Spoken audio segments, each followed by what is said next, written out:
Hello and welcome everybody to Toby's Tech Bite, your regular .NET tech snack, your place for the front end, the back end, and everything.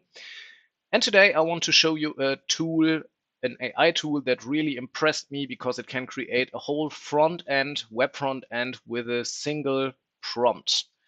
When I first heard of it, I could hardly believe it, but I tested it and it's actually really working and it's fantastic.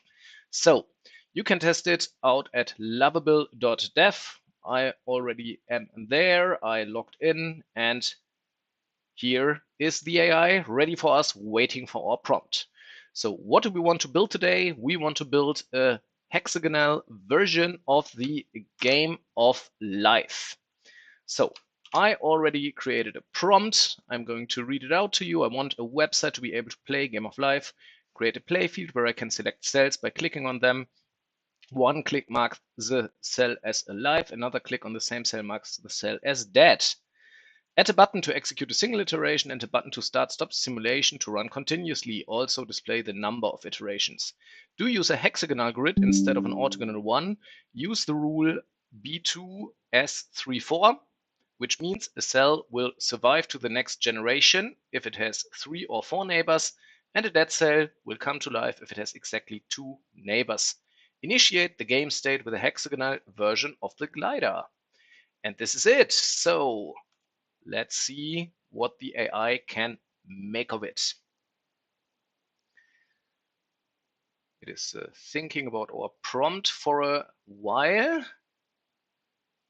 So let's see. And Lovable loves the idea of creating a hexagonal game of life simulator.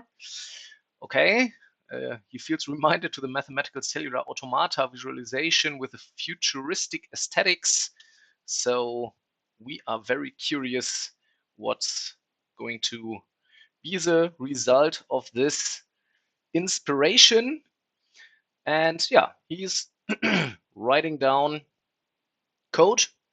As you probably see, it's React. At the moment, Lovable only does React, which is kind of a little drawback to me because in a professional context, I don't use React, but it's a very common single page application framework. So the choice is fair and it is understandable for sure.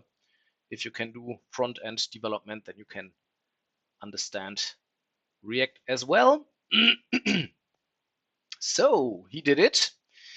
And the fantastic thing about Lovable is that immediately you see your website running in kind of a sandbox environment, and you can immediately test it out. So he initiated the play field with a structure. I doubt that this is really the glider, so this might not have worked that well, but we can click on cells to mark them alive and click again to unmark them. So this is working fine. So let's see, okay, if we click to step, everything disappears. So let's try the rules one by one. A single cell should die. If we have 2 adjacent cells, then the 2 cells to the left and to the right should come alive. So let's check that. No, that didn't work as expected.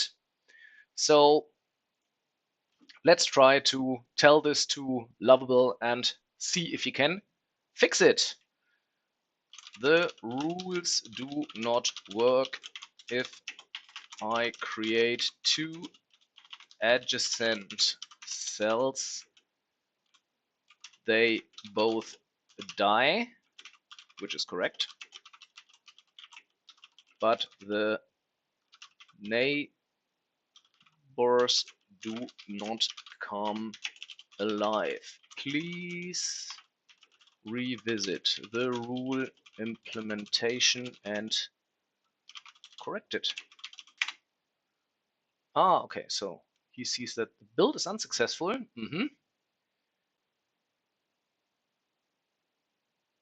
Okay, I didn't notice that in the first place. I'll fix the rule implementation to ensure the game of life mechanic works correctly. Looking at the code, I found an issue in the calculate next generation function. Okay, this is great, so please fix it. Let's see what this means. Here he has an argument of type strings, not assignable. to this. Okay, we say try to fix it. If it is still present, that's great. He can make mistakes and he can fix them himself. So this is a nice thing. Let's see if he can do it. Okay. You see the error is occurring. It's saying, looking at the code. If the div provided, I see there's already an attempt. Okay. So he already fixed it as it seems. So let's check the issue. This is all nice and well. So, okay. If we do steps now, something is actually happening. So he fixed something. Let's try again the rules one by one. So a single cell should die, two neighboring cells. Okay, these die, but these two cells come alive. So now we have kind of the blinker thing.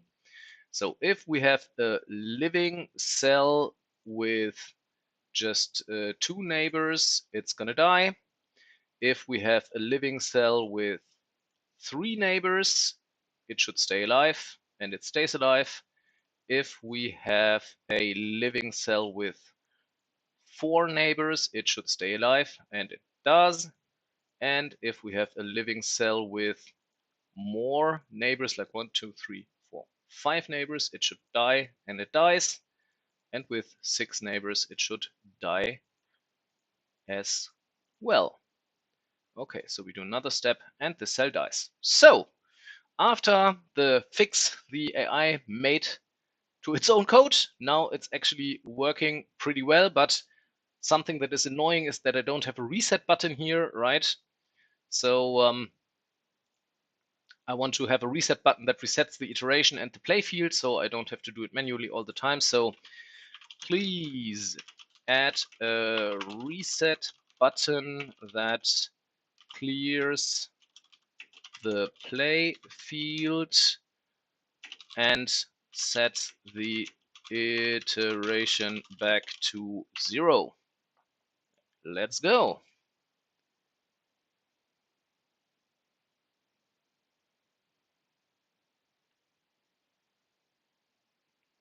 So let's see if we get our reset button.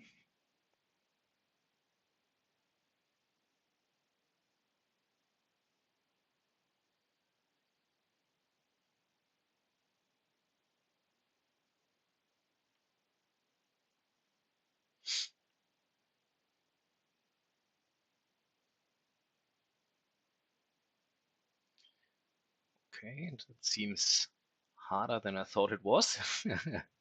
I have added a reset button to the game that clears the play field and resets the iteration counter. And here it is. And this is fantastic, right? I mean, you prompt it and immediately you can see the results of the code changes. So let's try. We let this run a little bit. Then we set to pause and now we reset and the game is reset to this initial construct, whatever that is. It's not the glider.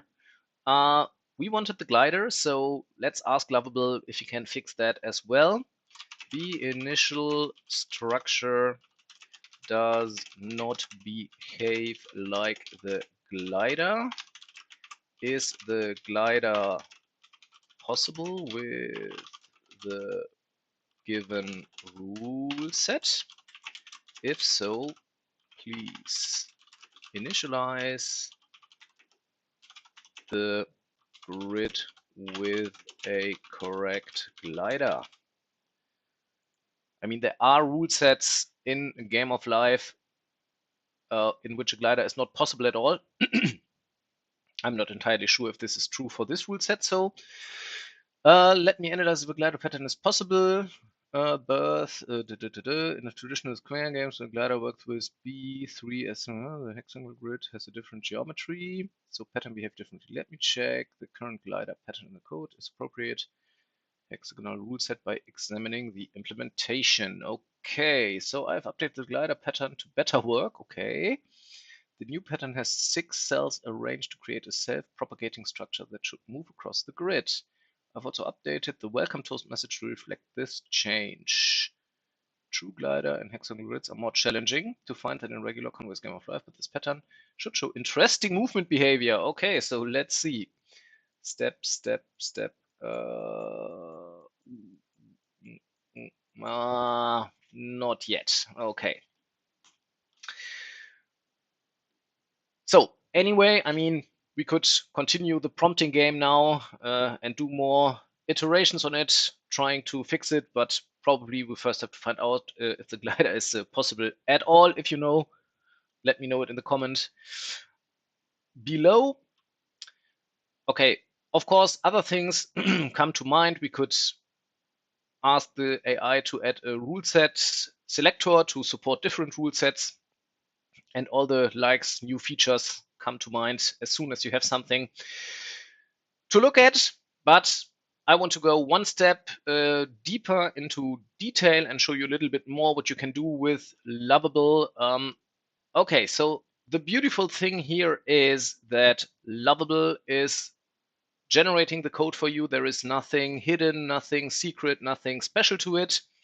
It's all in plain sight. The whole project structure is here and visible for you. You can look into every file and see exactly what happens. If you want to update the code, you can create a sync with your GitHub, and then you can absolutely edit the code and change it, and then reprompt the AI so it will catch up to your own changes to the code. So this is very nice because oftentimes I have the impressions that the AI hides stuff from you and you are kind of have to always use it or never use it again. And here you can kick the tires with a prompt and then work manually on the code, or you can use an iterative workflow, ask the AI something, fix something yourself, then again ask the AI, which is a very nice thing. Another thing is that you can publish your project if you want to share it with others. Then you get a lovable app URL in standard, but you can create a custom domain if you have a paid plan. So costs on the free plan, which is existent, you have 5 AI prompts a day. And I can tell you this thing is addictive, so you will probably be very soon on a point where you want to have more prompts a day. The cheapest paid option is the starter option. It is $20 a month, and besides the daily 5 prompt limit, you have a monthly limit of 100 AI prompts. And this is probably quite a lot because, as you can see, you can achieve pretty nice things with just a single prompt. So that should suffice for a lot of cases already. As well, you can integrate Lovable with Supabase in the need of creating a backend for your front end. I haven't tested that yet. Maybe this will be the case for a different video. For now, I guess I hope you can get an impression of what Lovable can do for you. What do I think of it? I think it's a great tool to showcase things. If you have a workshop and you want to get a visual idea of the thing you wish to create, I think it's great to just prompt it into the AI, play around with it, see where it gets you. Do I think that it replaces developers, front-end developers? Absolutely no, because if something is crazy in that code and the AI is running in circles and can't fix the problem, you will definitely need someone who deeply understands all the things that happen here. And I came across this when I experimented around with Lovable, that at some point you say something isn't working, fix it. And he says, yeah, I fixed it. And you test it and it isn't fixed. And you say, it's still not working. Please fix it. And he's trying and still no. And you try to say, okay, try this, try that. And you don't get the error fixed. So in this case, you will definitely need someone who understands it. So to me, Lovable is like a developer that just writes a lot of code but never hits run and tests a single thing. So it says, okay, it's done, but you have to do all the testing and validation to see if what you requested is really what you got. So it won't replace a real developer anytime soon as far as I can see it, but it is a great way to get started, to experiment around, and yeah, to kickstart your development. It is a great technology. So this is it for today. I hope you find this useful and interesting. If so, yeah, just leave a comment below or subscribe the channel. I would be very grateful for this. And then I say thanks for watching and goodbye, and see you next time on Toby's Tech Bites.